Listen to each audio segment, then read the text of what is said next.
திருமணத்துக்கே வரம் தேடும் நல்லுள்ளம் கொண்ட அனைவருக்கும் திருமுருகன் சேனல் சார்பாக வாழ்த்துக்களை தெரிவித்துக் கொள்கிறோம். நம்ம சேனலில் வரக்கூடிய வரன் விவரங்கள் அனைத்தும் முற்றிலும் இலவசமானவை. இது பெண் வீட்டாரின் முழுமான சம்மதத்தோடு தான் பதிவிடுகிறோம். நம்ம சேனலில் ஃபஸ்ட் டைம் பார்க்குறவங்களா இருந்தால் சப்ஸ்கிரைப் பண்ணுங்கள், லைக் அண்ட் ஷேர் பண்ணுங்கள்.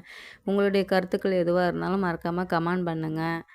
இந்த சேவை முற்றிலும் முழுக்க இலவசமானவையே. சரி வாங்க, இன்றைக்கி இருக்கக்கூடிய சில வரன் விவரங்களை பற்றி பார்க்கலாம். மணமகள் பேர் பார்த்திங்கன்னா வெண்ணிலா, வயது 37 வயது ஆகுது. எங்களோட ஜாதின்னு பார்த்திங்கன்னா இந்து சமுதாயத்தில் நாயுடு உட்பிரிவை சேர்ந்தவங்கன்னு சொல்லியிருக்கிறாங்க. எங்களுடைய ராசின்னு பார்த்திங்கன்னா கும்பம் ராசி, சதயம் நட்சத்திரத்தை சேர்ந்தவங்கன்னு சொல்லியிருக்கிறாங்க. இவங்களுடைய கல்வி தகுதின்னு பார்த்திங்கன்னா 12வது வரையும் படிச்சிருக்கதா சொல்லியிருக்காங்க. இவங்களோட வேலைன்னு பார்த்திங்கன்னா சொந்தமாக ஒரு ஃபேன்சி ஸ்டோர் வச்சு ரன் பண்ணிகிட்டு இருக்கதா சொல்லியிருக்காங்க. இல்லை நல்ல ஒரு வருமானம் வரதாகவும் சொல்லியிருக்காங்க. இவங்களுடைய திருமண நிலைன்னு பார்த்திங்கன்னா 2ஆம் திருமணத்துக்கு தான் சம்மந்தமாக தெரிவிச்சிருக்காங்க. இவங்களுடைய முதல் திருமணத்தில் சொந்த மாமாவை மேரேஜ் பண்ணி லவ் பண்ணி தான் மேரேஜ் பண்ணிக்கிட்டு சொல்லியிருக்காங்க. இவங்க வந்து வேறு ஒரு பொண்ணோட தொடர்பு இருக்கிறத தெரிஞ்சுக்கிட்டு சட்ட ரீதியாக டிவோர்ஸ் வாங்கிட்டதாகவும் சொல்லியிருக்கிறாங்க. இவங்களுக்கு குழந்தைங்களெல்லாம் எதுவும் இல்லைன்னு சொல்லியிருக்காங்க. இவங்களுக்கு வந்து வசதின்னு பார்த்திங்கன்னா வீடு வசதி, அடுக்குமாடி கட்டடம்லாம் இருக்கிறதா சொல்லியிருக்காங்க. இவங்களுக்கு பூர்வீக சொத்து நிறையா இருக்கிறதால எங்கேயும் வேலைக்கெல்லாம் தனக்கு வரக்கூடிய மாப்பிள்ளையும் வீட்டோடு இருந்துட்டால் போதும், சொந்தமாக பிஸ்னஸ் பண்ணாலும் பண்ணிக்கலாம், ஃபினான்ஸ் மூலியமாக ஹெல்ப் பண்ணி தரதாகவும் சொல்லியிருக்கிறாங்க. வீட்டோட மாப்பிள்ளையாக இருந்துட்டால் போதும்னு சொல்லியிருக்காங்க. இப்போ வரக்கூடிய மாப்பிள்ளை படிச்சிருந்தாலும் பரவாயில்ல, படிக்கலாலும் பரவாயில்ல, எதுவாக இருந்தாலும் ஓகே, எந்த ஜாதியாக இருந்தாலும் பரவாயில்ல, ஜாதி தடலைன்னு சொல்லியிருக்கிறாங்க. இவங்களோட முகவரின்னு பார்த்திங்கன்னா கள்ளக்குறிச்சியில் தான் வசிச்சுட்டு இருக்கிறதாகவும் சொல்லியிருக்காங்க. இந்த மணமகளில் உங்களுக்கு பிடிச்சிருந்துச்சின்னா இந்த ஸ்க்ரீனில் தெரிகிற இந்த மின்னஞ்சல் முகவரிக்கு உங்கள் டீட்டெயில்ஸ் எல்லாம் அனுப்பிச்சிட்டிங்கன்னா ஆஃபீஸில் அவங்களே உங்களுக்கு தொடர்பு கொள்வாங்க. அடுத்த மணமகளுடைய பேர் பார்த்திங்கன்னா கௌதமி, வயது 41 வயது ஆகுது. இவங்களோட ஜாதின்னு பார்த்திங்கன்னா இந்து சமுதாயத்தில் உடையார் ஒரு பிரிவை சேர்ந்தவங்கன்னு சொல்லியிருக்கிறாங்க.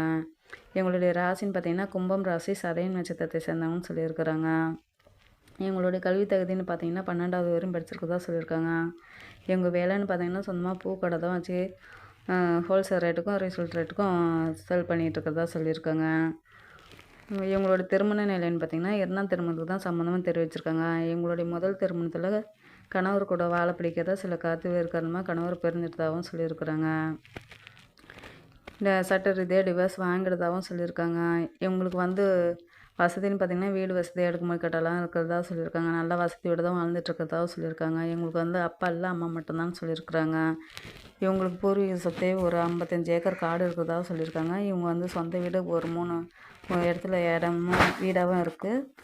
ஆனால் பூர்வீக சொத்தை பாதுகாக்கிற நல்ல ஒரு மணமகன் தேவைன்னு தான் சொல்லி கேட்டிருக்காங்க. தனக்கு வரக்கூடிய கணவருக்கு படிப்பு இருந்துட்டாலும் பரவாயில்ல, அப்போ இல்லைனாலும் இல்லாத பட்சத்தில் பூர்வீக சொத்தில் எது நிலத்தில் எதுவும் இது பயிர் பண்ணிக்கிட்டு பூர்வீக சொத்துலேயே எதுவும் பிஸ்னஸ் ஸ்டார்ட் பண்ணி செஞ்சுக்கலாம் அப்படின்ற மாதிரி சிறந்த நல்ல ஒரு மணமகன் தேவைன்னு சொல்லியிருக்கிறாங்க. இவங்களுடைய முகவரின்னு பார்த்திங்கன்னா உளுந்தூர்பேட்டையில் தான் வசிச்சிருக்கிறதாகவும் சொல்லியிருக்கிறாங்க. இந்த மணமகளில் உங்களுக்கு பிடிச்சிருந்துச்சின்னா இந்த ஸ்க்ரீனில் தெரிகிற இந்த மின்னஞ்சல் முகவரிக்கு உங்கள் டீட்டெயில்ஸ் எல்லாம் அனுப்பிச்சிட்டிங்கன்னா ஆஃபீஸில் அவங்களே உங்களுக்கு தொடர்பு கொள்வாங்க.